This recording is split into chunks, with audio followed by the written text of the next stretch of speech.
What's going on, everybody? Liam O'Reilly, Vermont economic realtor. Hope you're doing well. Got an article I'm going to leave in the description for you talking about how 48% of young adults ages 18 to 29 are still living at home with their parents, which I thought was very interesting. And you know, when when you think about the housing market and how intense it's been, how much demand there's been, especially in the rental market as well as the home buying market, and you still have that demographic, half of the 18 to 29-year olds sitting on the sidelines who will be entering both of those markets probably within the next 10 years. If they'll I would think the natural progression would be to rent first and then buy, but I'm sure there's going to be some ambitious people out there who are living with their parents and are going to buy first. But it just further emphasizes my what I've talked about a lot on this channel, my opinion that we're undersupplied in the housing market, and that's the fundamental cause of these increase in prices, these increases in rents as well. I just finished reading Cantion's essay on economic theory, and if you guys don't know who Richard Cantillon is, he was a businessman in the 18th century and the 1700s who wrote this essay on economic theory, examining the economy of the time and how things worked. And one of the points that he made was that rent can't really go above 30% of one's disposable of one's income, of one's overall income.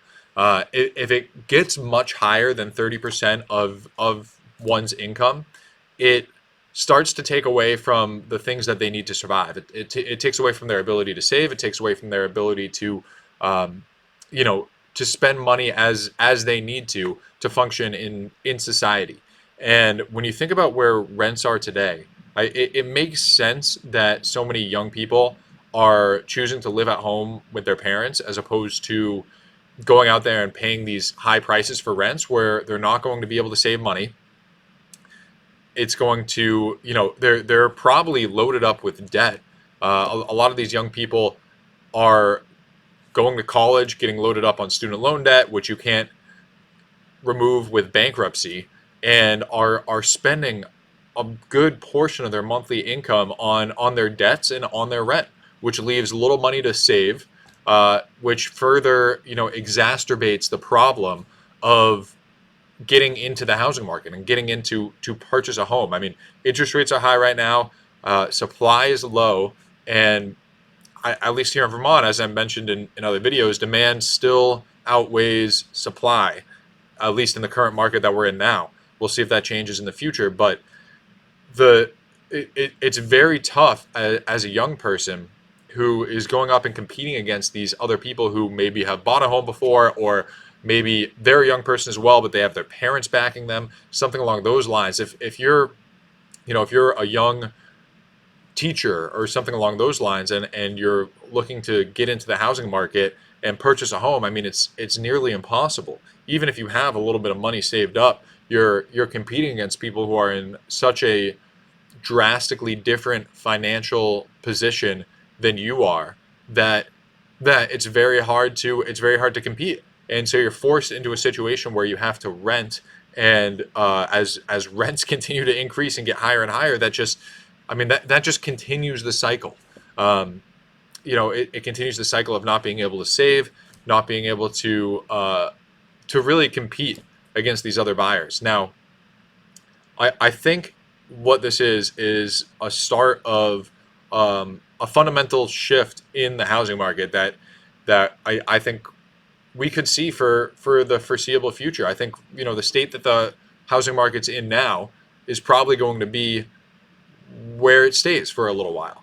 Over the past 2 years, it was low interest rates, it was low supply, but more supply than we have right now. And there were a lot of buyers out there who were bidding up over each other. You were trying to do the highest price, the lowest contingencies, or the least amount of contingencies, try to guarantee to that seller, if you're on the buyer side, that you were going to be the one that was going to get them to closing, that you were going to be the one that paid the most money. And if you were a seller, it was basically just put your home on the market and let the buyers come. As a listing agent, during that time, your main, at least my main value was generating these multiple offers, getting the best offer possible, not, not settling for any less than we have to for our sellers. And now that's really all changing, where if you're, as I mentioned in this video, if you have one of those homes that's, a little off, or it's not marketed properly, has a little quirks to it, it's not selling as fast because there's not nearly as many buyers. And at the same time, you know even if there's buyers who can afford a property that has some quirks or needs a little bit of work, it you know it doesn't mean they're going to buy it, which is something that I found pretty interesting in this market that we're in, where I have buyers who have been looking for a long time, who are consistently losing out and have been losing out in multiple offer situations over the past few years. And when a condo or a home hits the market in their price range that they will likely be the only offer on, because the home needs a little bit of work or the layout has some quirks to it, they're still not jumping in and purchasing that property because they don't want to do the work. They don't want to live in that awkward layout. Even though they're paying a lot for rent, they don't want to sacrifice that lifestyle, the lifestyle that they're in order to purchase a home. I mean, it's not worth it for them.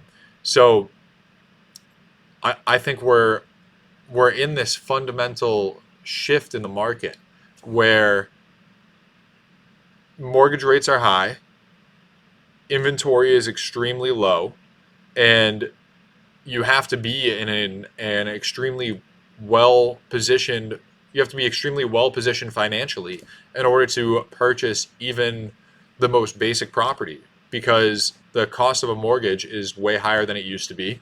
The competition for those more affordable homes are still out there, and people aren't motivated to sell like they were over the past few years, where they could sell and get something else at a low interest rate. Now, as we've talked about many times before, that move up buyer isn't there anymore. So it really trickles down and affects all different types of price ranges here in the housing market. And I think, what we're seeing is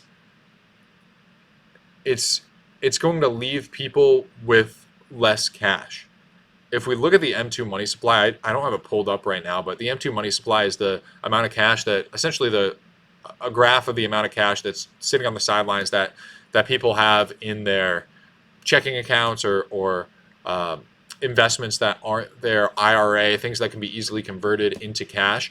And that's starting to decrease. And a big reason, obviously, there's inflation across a lot of asset classes, between fuel and food, energy, but also shelter. And that's a big portion of people's expenses. And once that starts going above that 30% mark, that was even true back in the 1700s when Cantillon was alive, it really becomes a big burden on people and makes it difficult for people to get ahead, especially when you need to be in a very strong financial position in order to compete in this market still. So, I think the lack of supply that we have in the market right now is really exacerbating the wealth gap and creating a larger divide from those who are homeowners and those who want to be homeowners but aren't homeowners yet.